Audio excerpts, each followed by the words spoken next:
This is the Big O Show. This is the Big O Show.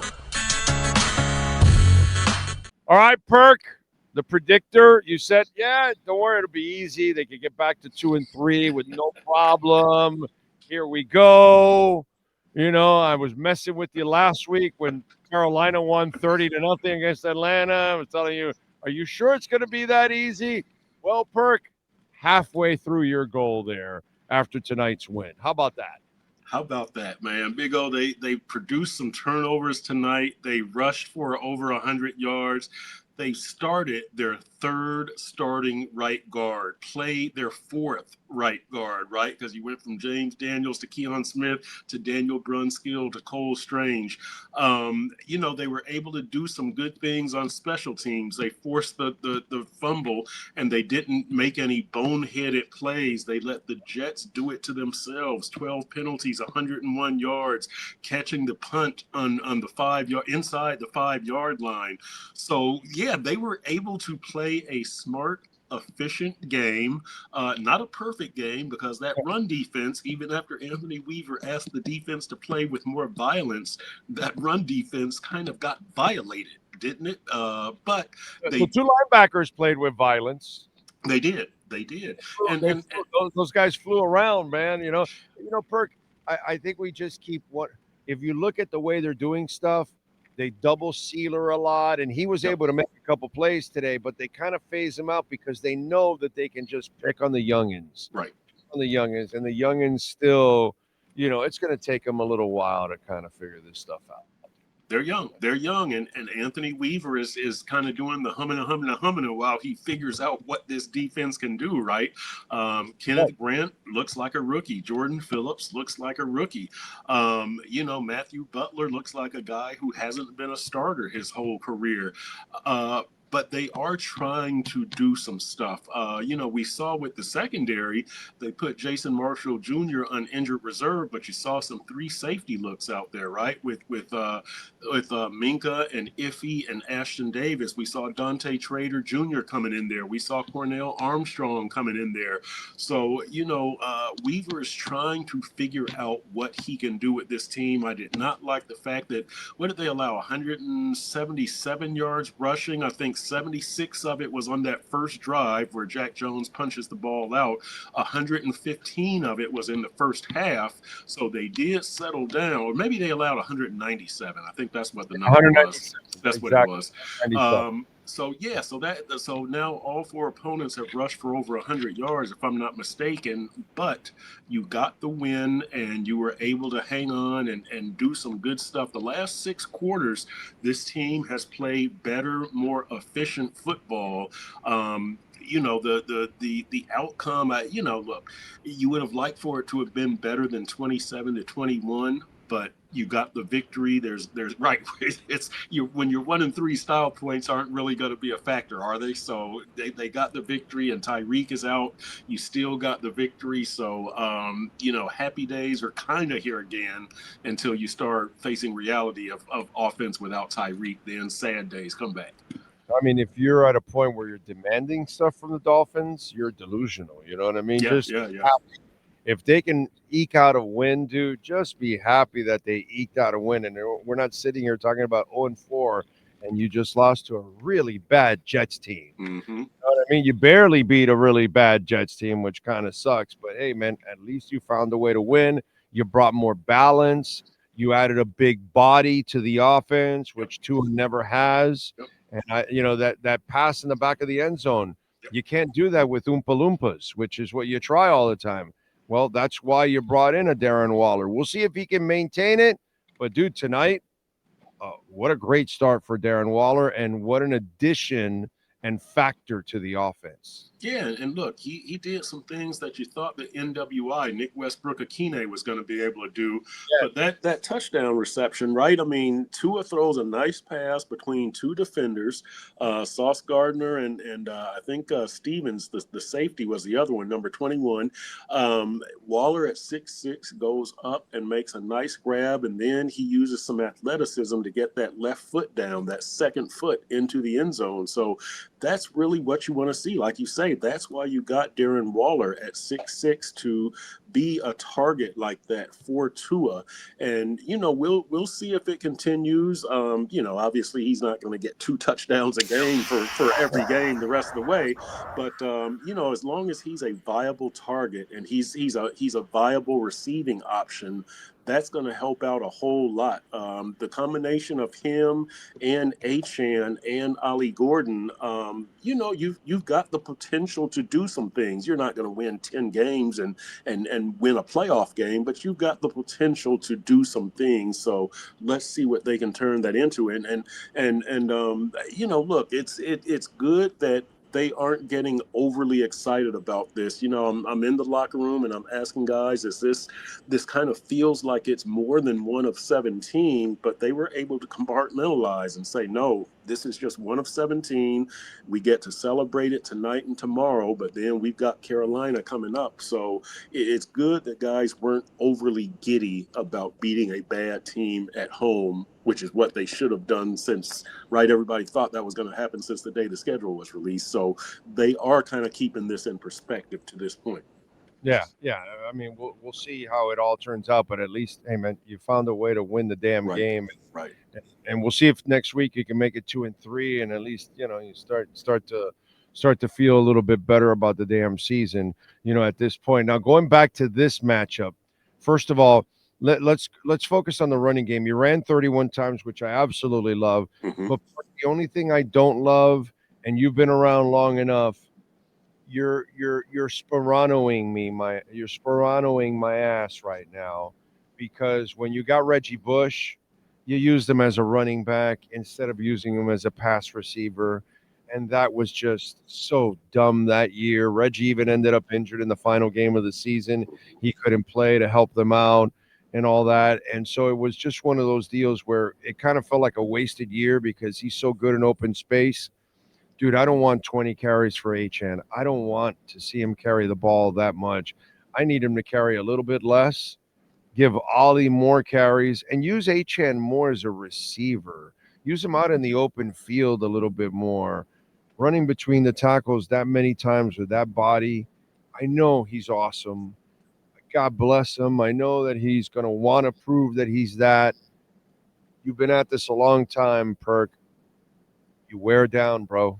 Yeah. Just down doing that. Yeah. That's not how Achan is built. That's not how this league is built, right? I mean, the guys who are that size, eventually somebody's going to ragdoll you and you're going to get hurt. That's not what Achan does. Achan is a guy who uses speed and elusiveness and moves, not power.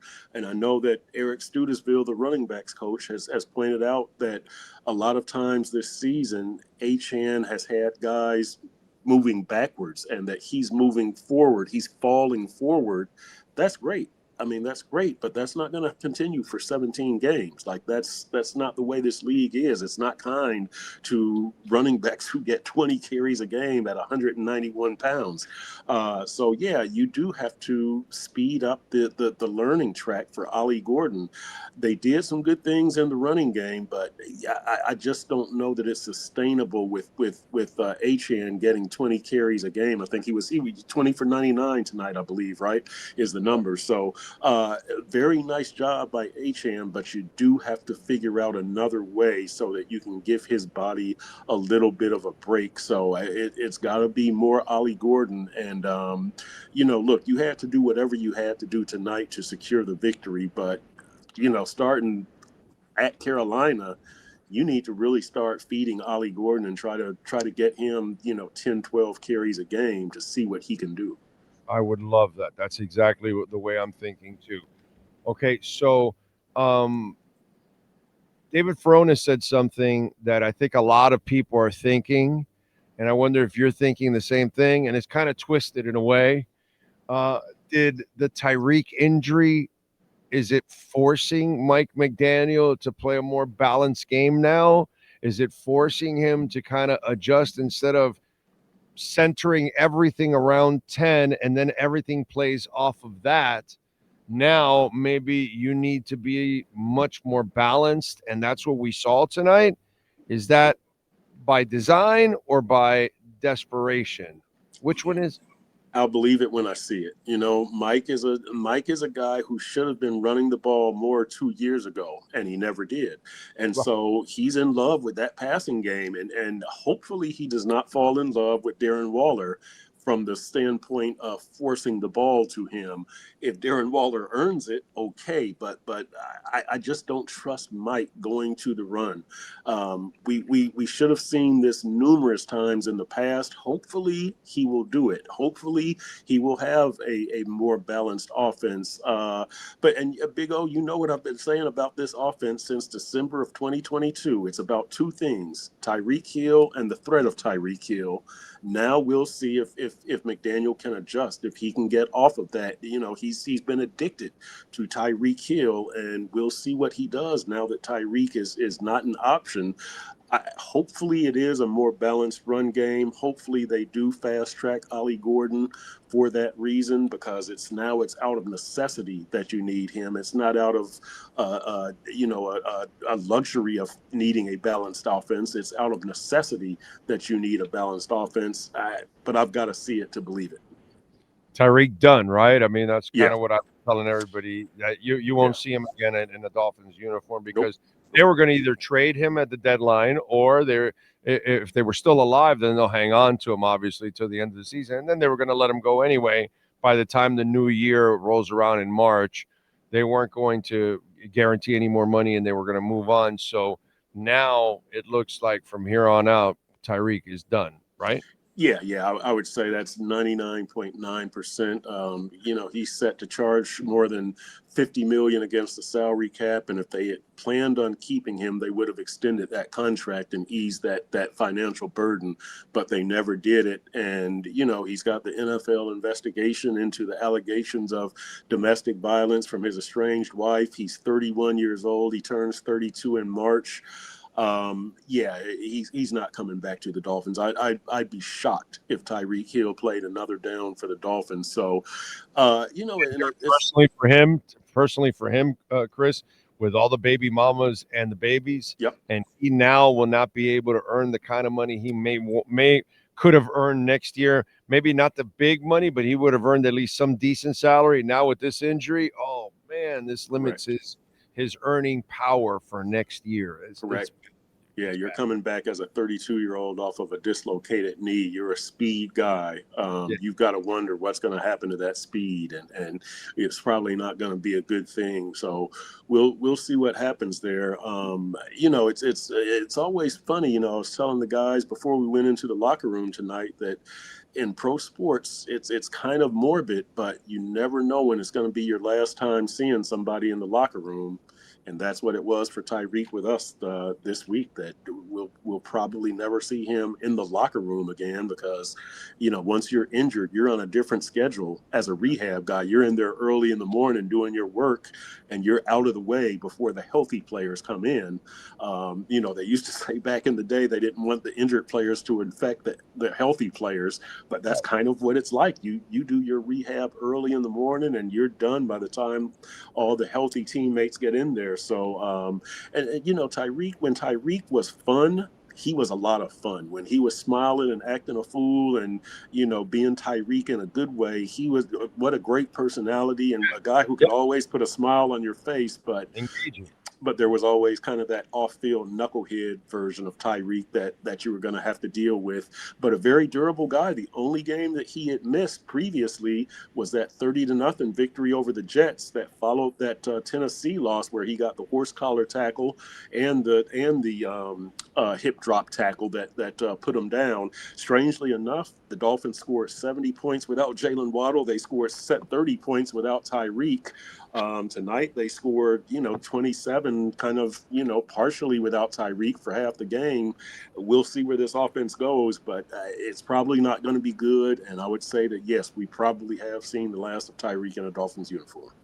Okay, so with Tyreek down, somebody needs to take the mold of the number one guy and take over. And we've seen stars or supposed stars in this town get paid. And so the question I have for you, the Miami Heat have gone through this.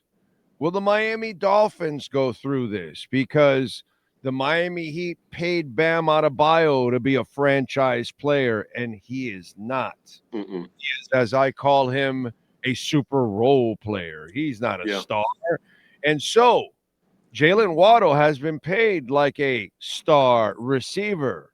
Is he going to be Jimmy Butler, or is he going to be Bam Adebayo 2.0? Yeah, he's going to be Jalen Waddle, which is one of the top number 2 receivers in the NFL.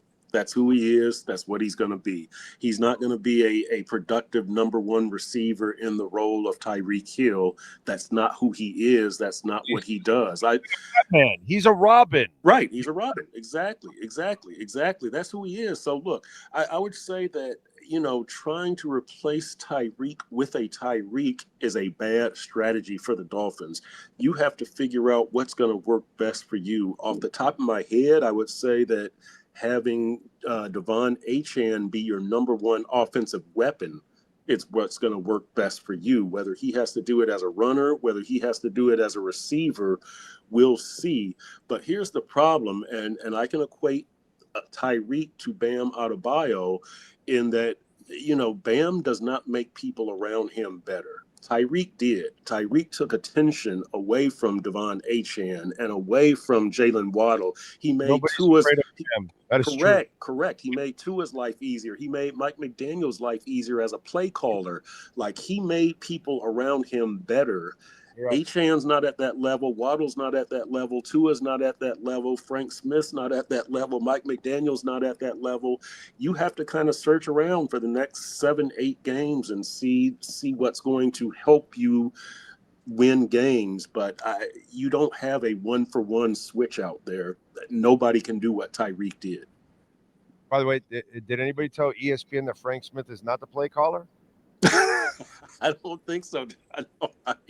It's, you know what? It's we always joke that someday Steve Ross is going to walk into the locker room and look at Frank Smith and go, "Hey, Frank, what is it that you do again?" Yeah, but yeah, like ESPN has Frank Smith play caller, and it's like, and I'm getting texts from people all over the place. Hey, Frank Smith is calling the plays. I'm like, watch the game. The guy with the glasses has the play call sheet and on the mic. Don't you see him? It's like, yo. Right. You can't miss it. Like, you can't miss it. Right. You can't make that mistake. Right. Whether you're ESPN or whoever, you can't miss it. Right. Well, like, what are you doing, ESPN? What is this, dude? Just do your homework. The guy's on the sidelines. He's been calling it from day one since he's been here. Exactly. And he will not relinquish that rights at all. Nope, he won't. He won't. You would break his heart. You would break his spirit. Yeah. So officially, you've got Waddle like I do. You've got him being Bam Adebayo. Wow. Yeah. I mean, that's reality. It is a rare player in any sports league who can make people around him better. That's not a fault for Bam. Bam is an all-star. Bam is an Olympian. He's not a superstar. Being a superstar is a different thing, and there's very few of those guys in any league. Every team does not have that type of a player. Now the Dolphins are without that type of player. I love how you phrased it. With Tyreek, you had to scheme for him. Okay, where's that son of a bitch going to be? Okay, we gotta make sure the safety's alert, all that. He scared you, and you had to be worried about him. And that's, when Jimmy Butler wanted to play, you would have to be worried about him. But nobody fears Bam Adebayo, and and that's the sad part. Nobody fears Jalen Waddle. Wow. Right. You respect him, but you don't fear him. Yeah, you don't fear him. Yeah. Great stuff. All right, follow him on Twitter at Chris Perk and catch his work there at the South Florida Sun Sentinel. Perk, what are you working on there in the Sentinel? Well, you know what? I'm going to write tomorrow just about whether this was one of 17 or whether it was something a little bit bigger. So, I like what I heard from the players in the locker room, compartmentalizing this win. They're not making too much of it.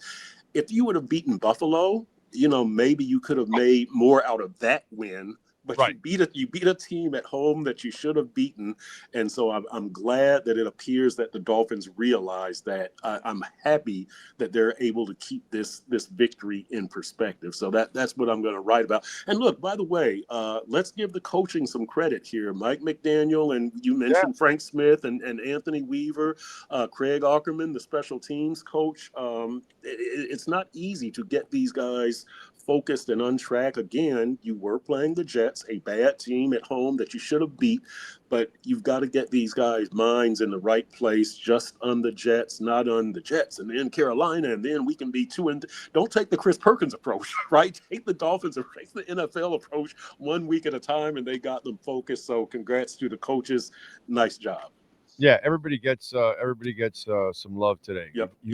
You won, bro. You won, Yep. and Correct. just I'm sure you couldn't go to 0-4. All right, Perk. Appreciate you, my brother. We will catch up next week. Safe travels to Carolina. Yep. All right, Big O. See ya. You got it. There you go. Follow him on Twitter at Chris Perk, and of course EJD Construction. Man, Eric has been a sponsor of ours. Yeah, all 5+ years here on the platform, but other years also in other places where Sean and I have been. And EJD has been doing great work here for over 20 years here in Dade and Broward County for homes, by the way, not condos. And they do custom home construction, major home remodeling. They are fully insured, liability and workers' comp. So they do it all for you. Shell construction, in-house. That's how they keep the costs down. They are reliable. AAA plus rating from the Better Business Bureau. And Eric, I'm going to give you his cell number so you can call them. They are fully insured, folks. So everybody that works on your property, if anybody gets hurt, they are not suing you. If you don't hire EJD, whoever you do hire, make sure they are fully insured and licensed, okay? Because there are people working out there that they're not licensed and they're not insured. And if something happens on your property, you're the one in trouble. You're the one that's going to have to pay. That's not good. Deal with professional people that are fully insured, like EJD Construction. 305-433-4843.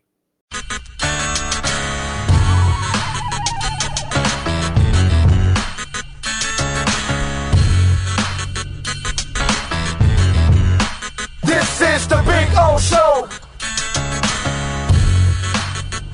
This is the Big O Show.